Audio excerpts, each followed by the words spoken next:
So, we're about 3 weeks away from the Worldwide Developer Conference from Apple, and this will give us a look at what the next software for the Apple Watch could be. Now, it's about just under 4 months until we'll actually see any new watches that Apple is going to deliver in 2026. And in this video, I thought we'd have a look at the rumours surrounding the new Apple Watches, the Ultra, Series 12 and SE, and I'll give you my opinion on which rumours do I think are true and which ones do I think aren't going to happen. And the thing to remember is this is my opinion. I'm not going to give you any bull about major new design leaks or updates that are coming to it. I'm just going to tell you what the rumours are that I've seen and what my view is on what they could look like. So let's start then. First off, the Apple Watch SE. So that was updated last year. And looking at Apple's history on the SE, it would look that they only update it every few years. So I'd be very surprised to see any sort of update for that watch this year round. Moving on to the Series 12, this is a little bit different. And there's no doubt there will be a Series 12, and I also think there'll be a new Apple Watch Ultra 4 as well. With the Series 12, it's likely we'll get a new chip, and that'll give us some performance improvements and more efficiencies. And it'd be interesting to see what Apple does with these efficiencies. Now, in terms of major rumours, there hasn't been that many doing the rounds that I can see.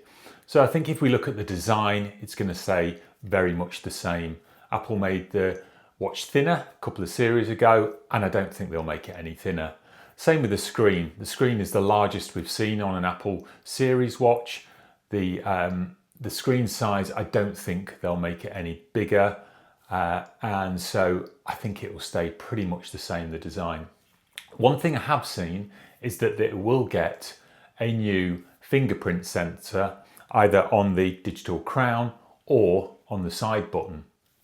And this will be really interesting because you'd obviously be able to unlock your watch just by touching the side button, or potentially it could be used for unlocking your MacBook or something like that.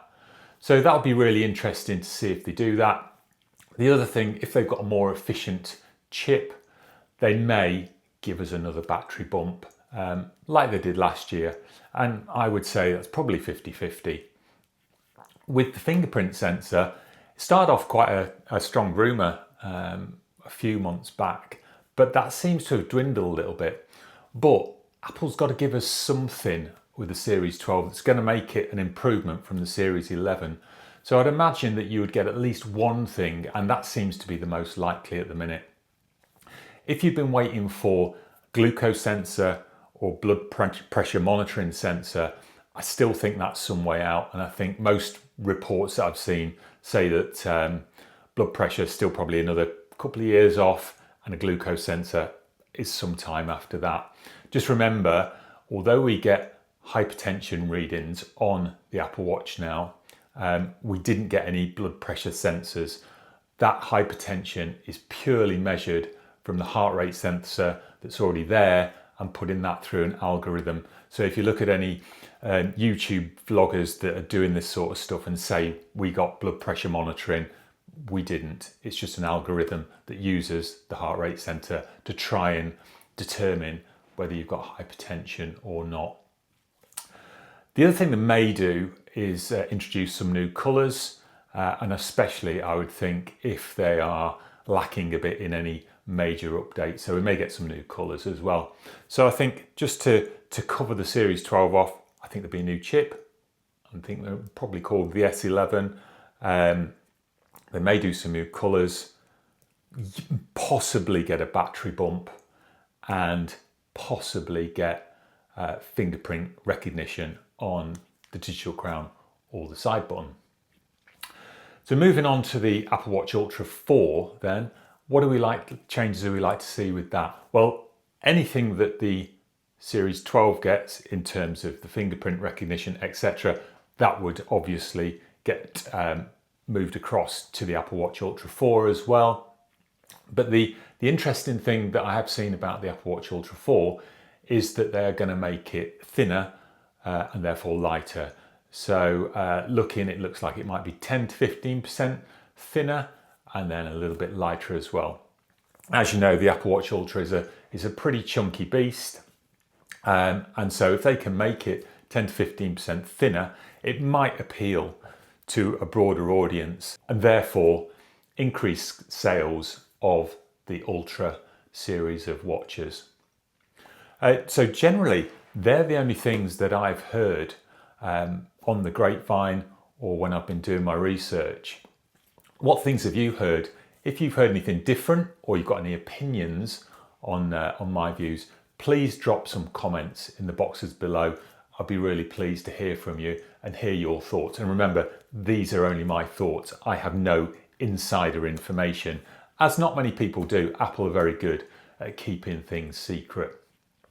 As I said, we've got the Worldwide Developer Conference coming up in a few weeks' time, and that'll be really interesting because we'll get to see the developer version of what will be Watch OS 27. So I've got a few hopes for that, although I've not seen any rumours really, maybe one. It'd be really interesting to see what they do. I think I've heard rumours that they will be looking at the health and fitness side of things, and maybe, and I'd be really pleased to see this, is taking some of the data which you get from the Apple Watch, which is loads, and instead of just giving you that raw data, actually presenting it in a usable form, like maybe some of the other third-party apps you can get, like Athletic or Bevel. And it'd be really good to see Apple do that, combine everything into the health and fitness app, put it all together and give you some really good information. So I'd be really excited if that happened. The other thing I'd really like to see on the software side of things is improvements to Workout Buddy. Now, I haven't seen anything about improvements to Workout Buddy, but I'd like to think that they are going to improve it. They've certainly improved it over the last 12 months, and I quite like it now. I think it's really useful when you're out on a run, and it does give you some bits of useful information.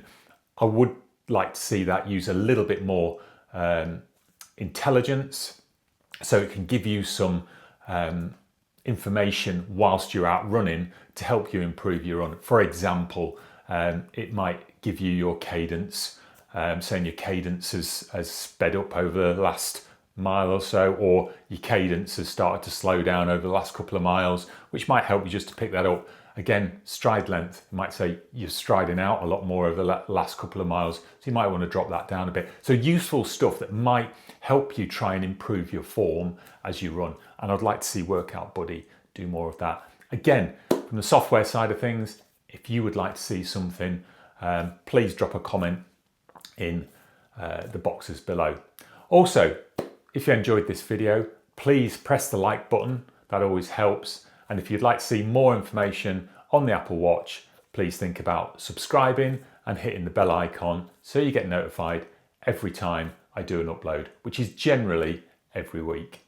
So thanks very much for watching, and I hope to see you next time.